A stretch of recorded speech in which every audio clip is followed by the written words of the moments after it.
Hey everyone, this is Josh from before. I'm here with McFarlane Toys DC Multiverse Deathstroke from DC Rebirth. If it sounds a little echoey in here, it's because this room is almost entirely empty now. I'm in the middle of moving and you are watching the final review that is going to be recorded in front of this orange wall. Now that's final review. I will record one more video in here, just a RIP orange wall video where we'll be able to collectively pour one out. And then the next review you're gonna see is gonna be probably in front of a boring gray wall that will have a new bright color. And we'll usher in a new improved toy room. But the orange wall, it will be missed. Okay, we'll get him out of the box here. He smells great. Love that new toy smell. And you know what? I owe you guys one. Because you were so kind and patient listening to me plug my Kickstarter for well over a month, I wanna give you guys something for free. I just created a Gumroad account and you can go on there, you can download some of my artwork, totally free, stuff that makes for great phone wallpapers or backgrounds for your desktop. Use it as an avatar, however you want to use it. Go for it, have at it, no strings attached, totally free. Now let's check out Deathstroke here. I was worried even looking at him in the box that the design was gonna be a little plain, and I also thought he was gonna be black. And this is like a dark gray, which is nice because it being a Batman heavy toy line, we get a lot of black. So having some other colors, I've always appreciated it. It makes the shelf feel a little bit more varied. I'm still not sure how I'm gonna feel about this. I've gotten pretty warmed up to this Arkham looking Deathstroke design. Even though the more ninja look is truer to the character, I've become pretty partial to this look. But I do try to not get particularly attached to any one quote unquote definitive look for any of the characters from the Batman universe. The characters and their history is so long and varied, and part of what I believe makes Batman the best fictional character of all time is that so many different iterations of the character work. You could do the bright, campy, colorful, lighthearted version. You can do the dark, gritty, realistic version and every shade of gray in between, and they all work, you know? So I try not to get too particular about any one specific interpretation. Starting to move them around a little bit. So I've noticed there's a lot of space in these shoulders carved out, but only this right arm really holds the different poses. See what happens when we try to move this one up here? It doesn't feel like it holds quite as well. I think it's the size of this sort of washer piece here that kind of keeps it from being able to get every single bit of this carved out space.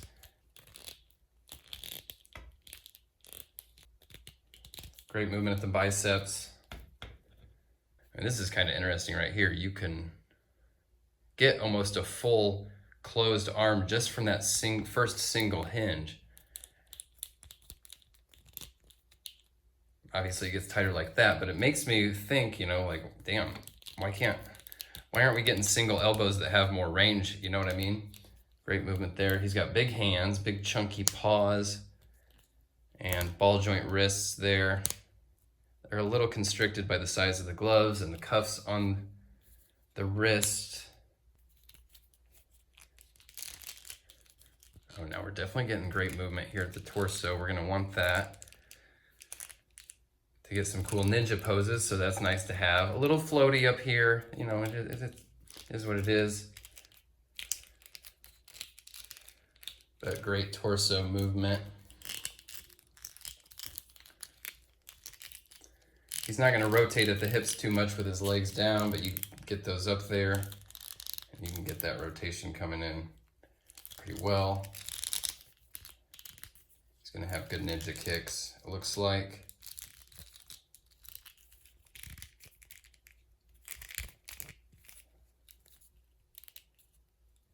Double knees, sculpted ball joint ankles. Pretty nice. Okay, great movement.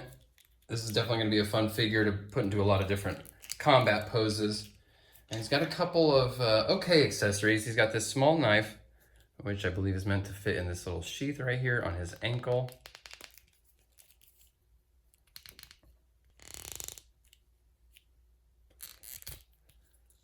It's pretty snug in there. I think it fits better with the knife facing behind. It should have a holster right here. It's a shame they couldn't even give us a, you know, like a closed one that was like sculpted closed or something, like, you know, even like this, just a pouch basically to make that feel like a complete thought right there.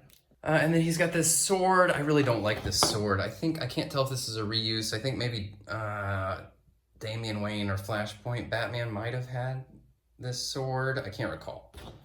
It's just a little boring. It just feels like I've seen it before. It's pretty cool that it clips in right here on his back. That's kind of fun, and it's probably better than a half finished sheath like this one.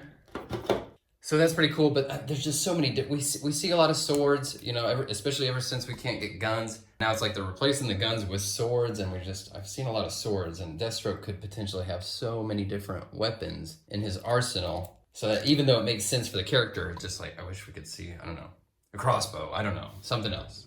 Fortunately, Todd has given us this weapons pack so we can put some firepower on Deathstroke here. Worth noting, only one of the hands has a trigger finger, which is kind of surprising given that just how many figures with trigger finger hands they give us even without guns. Now that we got a guy that really should have some guns, he's got one trigger finger. Yeah, it's really gonna be awesome to load this guy up and have him battling the Bat. And I don't have much to compare him to since all my stuff is moved to the new place, but here he is with a bat. And the old Deathstroke, for comparison, even though, like I said, I'm very, very partial to the heavily armored look, I think this is gonna be the one for my collection because it's gonna fit in with the comic stuff a little more accurately. And then I imagine we'll probably be getting a Deadshot figure at some point. The ninja look, I think, better differentiates Deathstroke from Deadshot. You know, you got two characters, kind of a similar shtick, both have one eye closed. You want them to be a little bit more different.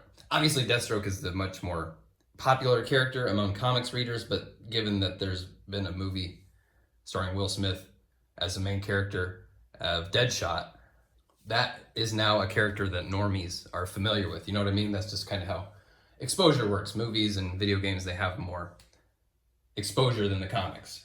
That is Deadshot, folks. Really solid look, very high fun factor, definitely a keeper for me. You're definitely gonna wanna load him up with some extra weapons. I've seen some people already working on a holster solution here because that feels a little bit bare. But overall, I think this is gonna make a lot of people really happy. I got this through Amazon, and they seem to be going in and out of stock. So keep an eye on that if you're trying to get one. And yeah, be looking forward to our new improved toy room. That'll be coming together fairly quickly over the next few weeks, and we'll get back to hanging out more frequently. Until then, I will see you all next time. Thanks for watching. Bye.